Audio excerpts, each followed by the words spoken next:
میں ایک دن کرکٹ کھیل کے واپس آ رہا تھا.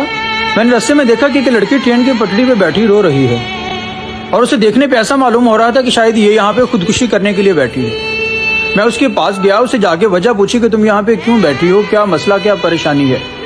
تو اس نے مجھے کچھ نہیں بتایا, لیکن مجھے سمجھ لگ گئی کہ یہ یہاں پہ خودکشی کرنے کے لیے بیٹھی ہے. میں نے اسے بہت سمجھایا, بہت سمجھانے کی کوشش کی, لیکن اس نے میری ایک بات نہیں مانی. پھر جیسے اتنے میں ٹرین آ گئی, میں نے اسے زبردستی پکڑ کے وہاں سے ہٹایا, سائڈ پہ کیا. جب ٹرین گزر گئی تو وہ اونچا اونچا رونے لگی اور کہنے لگی کہ تم نے مجھے کیوں بچایا ہے, مجھے مرنے کیوں نہیں دیا. یہ سب معاملات ہونے کے بعد میں نے اسے اپنے گھر آنے کے لیے کہا کہ میرے ساتھ میرے گھر چلو.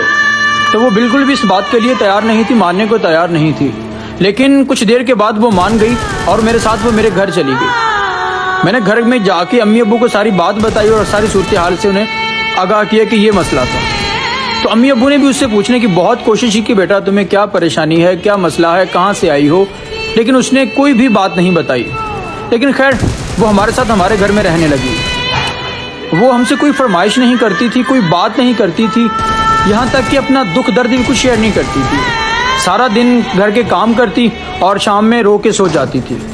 اور پہننے کے لیے وہ امی کے کپڑے ٹھیک کر کے پہن لیا کرتی تھی. اس کے اٹھنے بیٹھنے رہنے سہنے کے انداز سے ایسا معلوم ہوتا تھا کہ جیسے وہ کسی اچھے خاندان کی امیر گھر کی بیٹی. وہ ہمارے ساتھ ہمارے گھر میں 1 سال تک رہی, لیکن اس پورے سال میں اس نے ہمیں کچھ بھی نہیں بتایا, کوئی وجہ, کوئی پریشانی, اور اپنے بارے میں کچھ بھی نہیں بتایا. اتنے میں عید قریب آ گئی تو امی نے اس سے پوچھا کہ بیٹا عید کے لیے تمہارے لیے کیسے کپڑے لاؤں. تو وہ پہلا دن تھا جب اس نے ہم سے کوئی فرمائش کی, کوئی چیز مانگی تھی. تو امی سے کہنے لگی کہ امی مجھے دلہن کا سوٹ چاہیے. تو امی بہت حیران تو ہوئی, لیکن اس نے کبھی ہم سے کوئی فرمائش نہیں کی تھی, تو امی اس لیے مان گئے, اس کے لیے دلہن کا سوٹ لے آئی.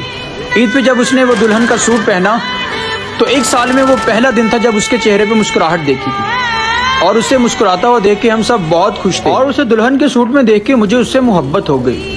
لیکن کچھ ٹائم گزرا کہ شاید ایسا لگا کہ اسے خوش دیکھ کے ہماری نظر لگ گئی اسے. وہ اچانک سے بے ہوش ہو کے گر گئی. ہم اسے ہاسپٹل لے کے جا رہے تھے کہ رستے میں اس کی موت ہو گئی.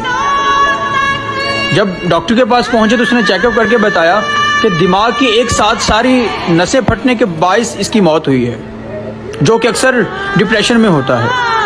وہ خود تو مر گئی, لیکن بہت زیادہ سوالات چھوڑ گئی کہ وہ کہاں سے تھی, کون تھی, اسے کیا مسئلہ, کیا پریشانی تھی جو اس کی موت کا باعث بنی, اس کی موت کا سبب بن گئی.